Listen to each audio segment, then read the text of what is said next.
हजार दिल में सवाल रखना उसे न कहना, हजार दिल में सवाल रखना उसे न कहना, और इस हुनर में कमाल रखना उसे न कहना।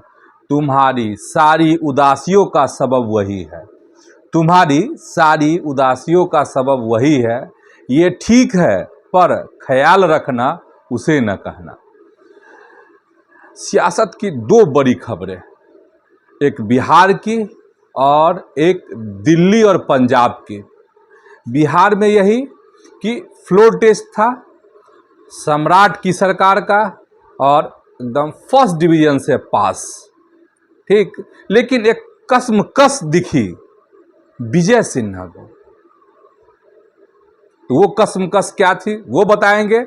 और इधर जो है आपको फूट पड़ गई है, बगावत हो गई है अरविंद केजरीवाल की पार्टी आप में। तो आज सियासत में इन्हीं खबरों को समझिए। प्रणाम, मैं हूं चंदन झा और आप देख रहे हैं प्रत्यंचा। अब खबरों को विस्तार से समझते हैं। और पहली खबर सम्राट चौधरी वाली खबर।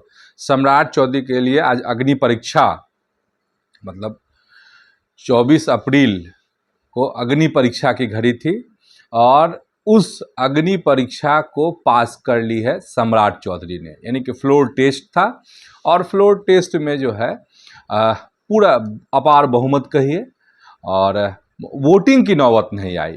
विपक्ष ने पास दे दी, विपक्ष ने कुछ इस पर सवाल ही नहीं उठाया। और आप सभी जानते ही हैं कि 243 विधानसभा जो है सीट है बिहार में, उसमें से 202, जिसमें से एक नितिन नवीन ने इस्तीफा दे दिया था, 201 विधायकों का समर्थन सम्राट चौधरी के साथ था और है।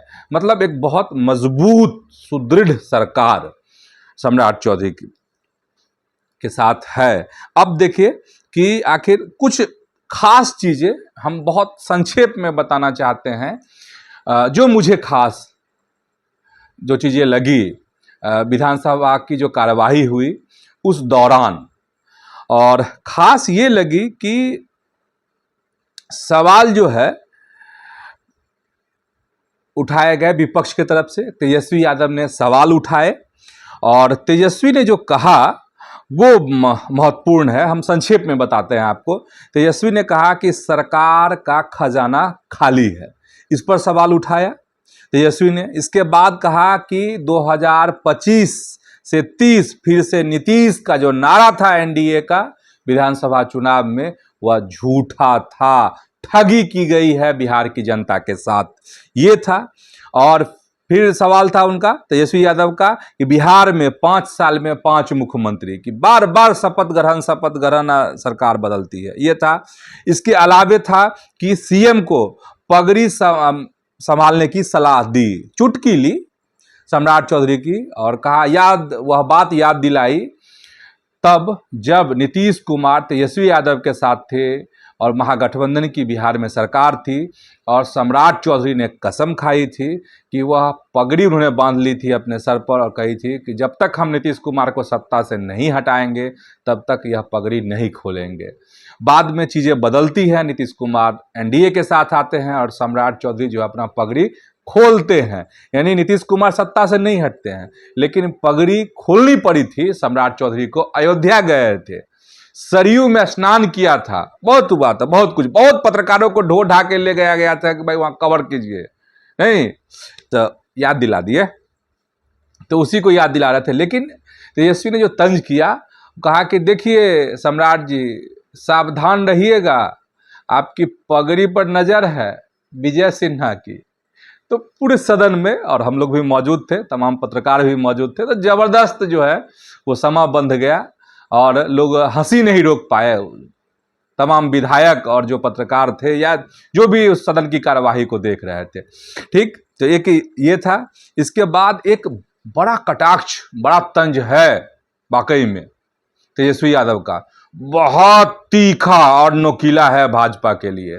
भाजपा को भी सोचना पड़ेगा। अब कैसे सोचना पड़ेगा, देखिए हम एक लाइन कहते हैं, बहुत कहने की जरूरत है नहीं, वीडियो बहुत वायरल है। जो संबोधन था तेजस्वी यादव का या फिर सम्राट चौधरी का, उसके वीडियो वायरल हैं, इसीलिए हम बहुत डीप नहीं जा रहे हैं। हम अपने तरीके से आपको बताने की कोशिश कर रहे हैं, सहज और सरल ढंग से, कि कैसा समा था आखिर विधानसभा का। तो तेजस्वी यादव ने कहा कि सरकार में एक भी ओरिजिनल बीजेपी नहीं है। ये बड़ा तंज था सम्राट चौधरी पर और भाजपा पर भी तेजस्वी यादव का। अब जवाब सुन लीजिए, जब ये तंज है सम्राट चौधरी पे, तो सम्राट चौधरी ने इसका जवाब क्या दिया?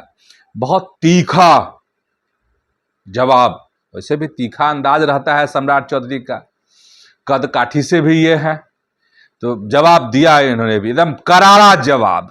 और करारा जवाब में क्या कहा कि सत्ता किसी की बपौती नहीं है, ये सम्राट चौधरी ने कहा। इसके बाद सम्राट चौधरी ने कहा कि लालू यादव ने मुझे जेल में डाला था, अगर लालू यादव उस समय मुझे जेल में नहीं डालते तो आज मैं बिहार का मुख्यमंत्री नहीं बनता, ये कहा सम्राट चौधरी ने। सम्मान करना मत सिखाइए, बहन का सम्मान कीजिए, ये तेजस्वी यादव जो बता रहे थे, जो नसीहत दे रहे थे सरकार को, सम्राट चौधरी को, तो एक करारा जवाब जो है दिया सम्राट चौधरी ने। और बहन वाला आपको याद ही है, रोहिणी आचार्य वाला क्या क्या नहीं हुआ था, सब ध्यान में होगा ही, तो उस पर बहुत कहने की जरूरत नहीं है, वीडियो लंबा हो जाएगा। फिर है, और सम्राट चौधरी ने कहा कि जो एनडीए जो है ना, पूरा एनडीए एकदम एक साथ खड़ा है। और सम्राट चौधरी ने यह भी कहा कि ट्रिपल सी जो नीतीश कुमार का रहा है, कि क्राइम हो, करप्शन हो और जो कम्युनिज्म है, इससे समझौता सरकार नहीं करेगी, ये कहा सम्राट चौधरी ने। और यह भी कहा, जो पाठशाला वाली बात आती है, तेजस्वी ने जो कहा था कि लालू जी की पाठशाला से ही तो पढ़े हैं सम्राट चौधरी, तो उसका भी जवाब दिया सम्राट चौधरी ने और कहा कि नीतीश ने लालू को सीएम बनाया है। ठीक है, और एक और खास बात, सम्राट चौधरी कहां चुके और कहां पे उन्होंने वार किया, जरा इसको बताते हैं आपको। चूंकि हम थे उस सदन में, हम देख रहे थे विधानसभा की कार्यवाही, तो सम्राट चौधरी कहते हैं कि आरएसएस और आरएसएस की बात करते हैं आप, सबसे पहले यह बताइए कि आरएसएस कार्यालय कौन गया? आपके पिताजी गए, लालू जी गए थे। अगर आरएसएस की शरण में नहीं जाते तो मुख्यमंत्री नहीं बनते लालू प्रसाद, कभी भी मुख्यमंत्री नहीं बनते।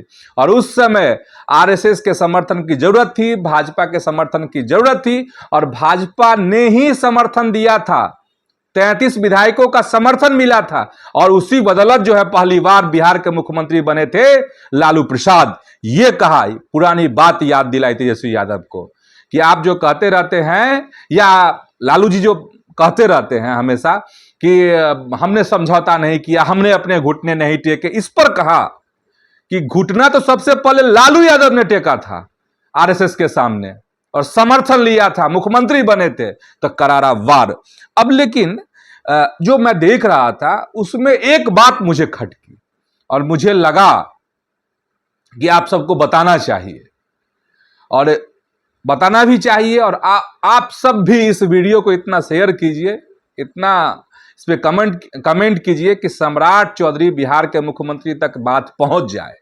क्या बात जानते हैं? चूक गए सम्राट चौधरी, इतना सब कुछ कहा लेकिन चूक गए। कहां चूक गए? आईपी गुप्ता विपक्ष के विधायक हैं, उनकी अपनी पार्टी है, इकलौते विधायक हैं, लेकिन बड़ा सीना तान तान कर बोलते रहते हैं। ठीक है, अच्छी बात है, बोलनी भी चाहिए, विधायक हैं आप, आपको बोलना ही चाहिए। चुप रहने के लिए तो आप सदन में आए नहीं हैं। एक बड़ा तंज किया सरकार पर, और समझिए सरकार पर नहीं, सम्राट चौधरी पे तंज था आईपी गुप्ता का। आईपी गुप्ता ने कहा कि सम्राट जी आपने गजब कर दिया, कमाल कर दिया। देखिए शब्दों का ये हो सकता है, हम भाव बता रहे हैं यहां पर, कि आपने नागपुर और दिल्ली को पछाड़ कर जो है सीएम बने हैं आप, आपको बधाई। दिल्ली और नागपुर को पछाड़ कर, मतलब नागपुर का मतलब आरएसएस का मुख्यालय नागपुर में है, राष्ट्रीय स्वयंसेवक संघ का, और दिल्ली का मतलब हो गए अमित शाह और नरेंद्र मोदी। तो आपको ऐसा लगता है क्या कि नरेंद्र मोदी को पछाड़ देंगे सम्राट चौधरी? आपको ऐसा लगता है क्या कि अमित शाह को पछाड़ देंगे ये सम्राट चौधरी? और ठीक है, बिहार के मुख्यमंत्री है, सौ सम्मान में कह रहा हूं कि सम्राट चौधरी में इतना नहीं है कि वह नागपुर को पछाड़ दे। ठीक है, तो यह बात जो है बहुत लोगों को चुभी होगी। सम्राट चौधरी को इसका माकूल जवाब देना चाहिए था, आईपी गुप्ता को करारा जवाब देना चाहिए था। क्यों चूक गए सम्राट चौधरी? और मुझे लगता है कि जो बीजेपी के कार्यकर्ता हैं, जो राष्ट्रीय स्वयंसेवक संघ के कार्यकर्ता हैं और आरएसएस को भी यह बात चुभेगी कि इसका अगर जवाब क्यों नहीं दिया। ठीक है, आपने सदन में जवाब नहीं दिया, तो एक और है कि जवाब देना चाहिए इसका जवाब सम्राट चौधरी को। नागपुर और दिल्ली वाला जो सवाल आईपी गुप्ता ने उठाया है, इसका कड़ा जवाब आप सम्राट चौधरी दीजिए आईपी गुप्ता को। ठीक है, तो ये बात हो गई। चूके कहां पर सम्राट चौधरी। अब आपको ले चलते हैं कहां, तो विजय सिन्हा। बहुत कसमकस। कैसे? अगली पंक्ति, पहली रो जिसमें मुख्यमंत्री बैठे हैं, दो डिप्टी सीएम विजय चौधरी, विजेंद्र प्रसाद यादव बैठे हैं, रेणु देवी, तारकेश्वर प्रसाद, ऐसे लोग बैठे हुए हैं उस पर, श्रवण कुमार, मंगल पांडे। जानते हैं उसमें विजय सिन्हा आए, लगता है कुछ विलंब हो गया उनको, आए, सीट एकदम फुल, हाउस फुल, माने अगली बेंच एकदम फुल। तरीके, मतलब गजब की तस्वीर उभरी उस समय। और विजय सिन्हा भी घुस गए उसी में एकदम। ठीक है, उसी में जाके घुस करके बैठ गए। अब सारे विधायकों को मुख्यमंत्री, अच्छा मुख्यमंत्री का भी मजेदार है, सम्राट न हिले न डोले सम्राट एकदम वही है, और सारा मुख्यमंत्री एक एक पाव दाएं एक पाव बाएं, उसमें घुस गए। कौन? धाक से विजय सिन्हा बैठ गए। लेकिन पूरी कार्यवाही के दौरान मेरी नजर जो है बार बार उसी बेंच पर अगली रो पर जा रही थी, और मैं देखने की कोशिश कर रहा था। सब जो है ना कच्छ मच, मतलब इतना समझिए कि कसम कसम कस एकदम। उसमें विजय सिन्हा एकदम घुटना वहां पर लगा करके ये कर दिए। ठीक है, तो मजेदार रहा, बोलने का मौका नहीं मिला विजय सिन्हा को। और मजेदार बात अगर कही रहे हैं, जानते हैं एकदम अंदर खाने की खबर बता रहे हैं आपको। ठीक है, क्या सम्राट चौधरी का तनिक भी मन नहीं है कि विजय सिन्हा को मंत्री बनाया जाए?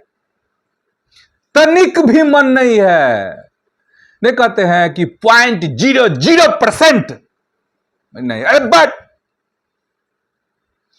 खेल तो होना है बीजेपी में, बिहार बीजेपी में मजा तो आ रहा है अब। ठीक है, लेकिन विजय सिन्हा भी साधारण नहीं है, वो भी महापुरुष ही है। देखिए सम्राट जी सबको धकिया करके गजब, हम क्या बयां करें, हम बयान नहीं कर पा रहे हैं। ये जितने थे ये महानुभाव महापुरुष आगे वाले रो पर, सब महापुरुष जो है कच्छ, मतलब अजीब दृश्य, अजीब तस्वीर। ठीक है, लेकिन अब देखिए क्या होता है, क्योंकि राजनीति है, जो चीजें चलते रहती है लाइन। देखिए राजनीति का जो चरित्र है ना, बिल्कुल पानी जैसा है। नहीं, तुरंत में राजनीति ऐसे पलटती है, आम लोग जो है ना उसको 2-3 साल सोचेगा तब उस पर स्टेप उठाएगा, लेकिन झट से अपना पलट जाती है राजनीति। तो कब पलट जाए कहना मुश्किल है, लेकिन अंदर खाने बिहार बीजेपी में घमासान है, घमासान है। ठीक है, और विजय सिन्हा को आउट करने की भरपूर कोशिश हो रही है। अब देखिए दिल्ली से क्या होता है, और विजय सिन्हा के अनुसार कहें तो कमांडर क्या कहते हैं।